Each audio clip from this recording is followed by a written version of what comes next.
Olá, pessoal do ensino médio, tudo bem com vocês? Aqui quem fala é o professor Lucas. Tô de volta, galerinha, professor de geografia de vocês. E aí, como é que vocês estão? Tudo bem com vocês? Sentiram minha falta? Ficaram com saudade? Eu duvido muito, tô cansado de ser enganado. A professora Hilary entrou em contato comigo sobre o assunto que vocês estavam estudando. E nós vamos continuar o assunto sobre capitalismo. Vou fazer um breve resumo, né, sobre o capitalismo, sobre o que significa, tá? Vou explicar direitinho para vocês sobre o início, sobre as principais características, sobre a lei da oferta, da demanda e da procura, da necessidade, sobre salários. Vou falar tudo isso para vocês. Nós vamos ter um momento que nós vamos fazer o nosso pré-vestibular. O Enem já está à porta. O pensamento de vocês não tem que ser somente passar o ano letivo, não. O pensamento de vocês tem que ser principalmente sobre passar no Enem, passar no vestibular, ok? O capitalismo, ele é um sistema que ele é adotado na maior parte do mundo. A maioria dos países, ela adota o capitalismo como sistema econômico. Todos sabem, já expliquei isso para vocês milhões de vezes em diversas oportunidades, que o capitalismo ele é o oposto do socialismo, tá? Ele é completamente o oposto ao sistema socialista. Bem, o capitalismo ele vai surgir por três fases, tá? No início do século XV, nós já vínhamos ainda indícios do capitalismo. E esse capitalismo, ele começou com o capitalismo comercial, né? O capitalismo comercial, ele começa com as grandes navegações, onde para solucionar, para que a necessidade de especiarias elas fossem sanadas pelas grandes metrópoles, pelos grandes países dominantes, eles precisavam, na verdade, fazer com que utilizasse essas grandes navegações. E aí vai ter o primeiro indício do capitalismo, o capitalismo comercial, onde as grandes metrópoles, os países dominantes, os países europeus aqui em questão, eles saíam dessa espécie de zona de conforto, através das grandes navegações, pegavam seus navios, suas embarcações, e eles levavam as suas embarcações para as colônias, levavam suas embarcações para os países que estavam sendo dominados. E essa espécie de colonização, onde eles levavam a matéria-prima, onde eles retiravam toda a matéria-prima das cidades, o que é que acontecia, professor Lucas? Isso foi uma espécie de capitalismo comercial. A primeira fase do capitalismo foi essa, através das grandes navegações, e as colônias elas foram roubadas literalmente pelas metrópoles. As metrópoles elas se beneficiam pegando matéria-prima, pegando especiarias dessa colônia. A segunda fase do capitalismo é conhecido como capitalismo industrial, né? O capitalismo industrial, vocês podem ter a noção que quando o homem ele começa a produzir em larga escala, o homem ele começa, com auxílio das máquinas, a produzir,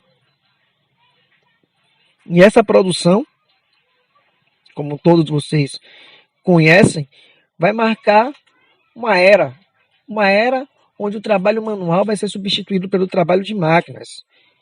E esse trabalho sendo substituído gradativamente, você vai ter uma inovação para a época.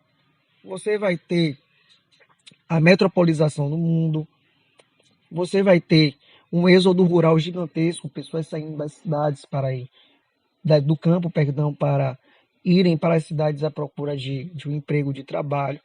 Vale ressaltar para vocês que as condições nas fábricas antigamente não eram condições boas, não eram condições perfeitas, pelo contrário, eram condições horríveis. Condições tão horríveis que Muitos colaboradores, muitos trabalhadores perdiam suas vidas naquelas áreas insalubres. Eu já expliquei isso para vocês em momentos anteriores. E a terceira fase do capitalismo, nós podemos definir como capitalismo financeiro, onde você tem um processo, né, a professora Fabiana explicava muito bem esse processo, chamado de fagocitose, né? Aquele processo onde uma célula ela vai engolir a outra célula. Então, esse processo onde empresas menores elas são engolidas por grandes multinacionais. Empresas menores elas vão ser engolidas por empresas maiores. Um exemplo bem clássico disso é a Coca-Cola. Antigamente, a Fanta era uma das grandes rivais da Coca-Cola. Era um dos produtos que batia de frente contra a Coca-Cola, era um dos grandes opositores do mercado. O que, é que vai ocorrer? Com o tempo, a Coca-Cola Companhia, ela consegue, né, comprar a Fanta. Para ela não é interessante mudar a embalagem, mudar o produto, mudar o rótulo. Por que não é interessante para ela? Porque para ela basta apenas que se mantenha no mercado Fanta, como se fosse um rival, que porém é administrado agora por ela. Então ela domina todo o mercado, ela faz um processo de monopólio do mercado e continua lucrando milhões e milhões e milhões, agora sem a concorrência, sem a livre concorrência. Tá bom? Vamos lá. Ainda sobre o capitalismo, tá? Já falei que ele é um sistema que visa a acumulação de riquezas, um sistema que visa o lucro, tá? O lucro baseado nas propriedades privadas, no meio de promoção, de produção, pode ser por meio de produção pelas máquinas, por terras, instalação de indústrias, tem a função de gerar renda por meio de trabalho, tá? No capitalismo, você vai definir, por exemplo, logicamente, basicamente, apenas duas classes sociais, tá? Professor, essas classes sociais são ricos e pobres? Não. Vai ser proletariado e capitalistas. Como assim, professor Lucas? Repete aí para mim, por favor. Capitalistas ou proletariados? Tá. Quem são os capitalistas? Os capitalistas, pessoal, são as pessoas que têm nas mãos o meio de produção. São os donos da empresa. São chamados burgueses, são os ricos, tá? Esses capitalistas, por exemplo, eles pagam salário. Eles estipulam o salário que vai ser do cidadão. Esses capitalistas, eles que fazem com que contratem, demitem, eles são donos das grandes empresas, tá? Eles são, de fato, os capitalistas. E, professor Lucas, o que é proletariado? Quem são esses proletários? Esses proletários, pessoal, são trabalhadores. O meu, por exemplo, tá? Nós somos as pessoas que dependemos de um salário, somos as pessoas que trabalhamos, que batemos o ponto, batemos o cartão, que temos que trabalhar todos os dias, que temos que correr atrás do sustento da nossa família. Logo, nós não somos ricos, logo nós não temos outra fonte, nós não temos outra renda de trabalho, por isso nós precisamos de trabalhar. Então, o proletariado é o trabalhador, tá? O proletariado é aquela pessoa que bate cartão, aquela pessoa que trabalha para uma empresa, e o capitalista é o dono daquela empresa, é o dono daquele negócio, é o gerente daquele negócio, tá? O proletariado, ele, como eu acabei de citar, ele oferece mão de obra, tá? O capitalismo vai ocorrer o seguinte: a comercialização dos produtos, ela é realizada sem nenhuma restrição. Ou, por exemplo, o Estado, dentro do capitalismo, ele não vai intervir dentro da demanda, tá? Aí, por exemplo, o Brasil, ele não controla o preço dos produtos. Controla, claro que tem as agências fiscalizadoras, tem o Inmetro e tal, mas ele não se mete, o Estado ele não regula como no Estado socialista. Então, por isso, você tem a lei da oferta e da procura, tá? A lei da oferta e da demanda. Conforme a quantidade de produtos que são produzidos, por exemplo, se tiver no estoque e também de acordo com a procura dos consumidores pelo serviço de bem consumos. Querem ver um exemplo? A indústria de automóveis. Os capitalistas, os sócios dessas empresas automobilísticas de fabricação de automóveis, ela vai ser uma espécie de logística fora do comum. Por quê? Vai envolver toda a distribuição, vai envolver toda a parte de programas, distribuição de lojas, vai abastecer o estoque, tudo isso. Vamos supor que ele fabrica um determinado automóvel e esse determinado automóvel ele está com um preço de barato para o mercado, ele está com um preço um pouco menor. O que vai acontecer com esse automóvel? Eles vão começar a vender. O preço está em contra, o concorrente está vendendo um pouco mais caro, eles estão vendendo barato esse automóvel, o concorrente está vendendo um similar um pouco mais caro, e aí as pessoas estão começando a comprar muito esse automóvel. O que vai acontecer? A partir do momento que as pessoas estão começando a comprar esse automóvel, ele vai ficar valorizado. Se for de qualidade, as pessoas, pô, ele é bom, ele consome pouca gasolina, poxa, ele consegue passar um tempo sem ter a manutenção, ele é eficaz, ele é seguro, ele não tem uma taxa de grandes acidentes com ele. Então, o que vai acontecer com esse automóvel? Ele vai ter que ser valorizado. E essa valorização das pessoas comprando vai fazer com que esse automóvel ele suba o preço. Já aquele automóvel que ninguém compra, aquele automóvel que está ali no estoque há muito tempo na concessionária e ninguém compra porque não é um automóvel confiável, porque ninguém fala bem dele, porque consome muito, a tendência é com que ele baixe o preço, que ele despenque o preço para que assim ele possa ter uma saída, não demore muito tempo na concessionária, porque assim vai ser um prejuízo.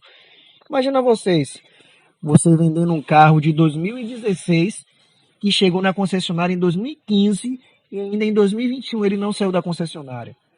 Ele vai ter que sair de alguma forma e por isso eles vão baixar o preço, tá? Então é essa relação que eu quero que vocês entendam. As principais características do capitalismo: a propriedade privada dos meios de produção, tá? A propriedade privada é garantida, cada um tem a sua propriedade privada, mas os capitalistas eles são detentores de grandes terras, de muitos maquinários, de bens de produção e eles utilizam da forma que ele quer. Outra característica, uma busca pelo máximo lucro e pela utilização de riquezas. Tem empresas, por exemplo, tem uma empresa, que eu não vou citar nome, vocês me conhecem muito bem, não dei nada não, viu? Por questão de ética eu não vou citar o nome, uma empresa que trabalha com fabricação de produtos de limpeza, tá? Eu não vou citar o nome dessa empresa, né, por questão de ética. Essa empresa ela fabrica sabão líquido, sabão em barra, fabrica detergente, desinfetante, enfim. Essa empresa, né, como todas as outras também, as sobras elas são reprocessadas, ou seja, as sobras elas voltam novamente para que elas possam chegar a ter o mínimo desperdício. O mínimo desperdício significa o máximo de lucro, porque você não vai ter o desperdício para descartar aquele material, você vai ter o máximo de lucro ali. E além disso, você ainda vai ter, além desse mínimo desperdício, esse máximo de lucro, você ainda vai ter uma sobra diante da concorrência, porque quanto mais produtos você vender, você vai enfraquecer a concorrência, tá? Já falei para vocês sobre a economia de mercado, que é a lei da oferta e da demanda, certo? E uma das características do capitalismo é o trabalho assalariado. Antigamente existia uma relação civil escravocrata na época do feudalismo, tá? No sistema de capitalismo e proletariado, há também uma relação de trabalho, mas longe de ser escravidão e longe de ser servil. Existe uma relação de trabalho e esse é assalariado, ou seja, os burgueses eles pagam um salário ao trabalhador, em contrapartida, esse trabalhador ele vai oferecer sua mão de obra, seu serviço, a sua força de trabalho para o patrão. O o trabalhador assalariado no capitalismo, ele é muito importante. O trabalhador ele não é somente mais não, ele é muito importante, porque se um trabalhador, o sistema não funciona. O sistema para, porque o salário dos trabalhadores, ele vai ser útil também, porque ele vai comprar seus bens, vai manter sua casa, manter sua família, enfim. Mas, se não tivesse a mão de obra, não existiria o serviço capitalista. O serviço capitalista só existe porque existe a mão de obra. Então, nós podemos dizer que é uma relação de mútua ajuda. Os capitalistas, eles ajudam os proletariados, que são os empregados. Os proletariados, por sua vez, eles ajudam os capitalistas, que são os patrões, tá? Oferecendo sua mão de obra. Essa foi a aula de geografia para vocês, pessoal. Espero que vocês tenham gostado. Estava morrendo de saudade de vocês. E logo mais, vamos tirar um espaço para que vocês tirem todas as dúvidas, tá bom? Um abração, fiquem com Deus. Tchau, tchau.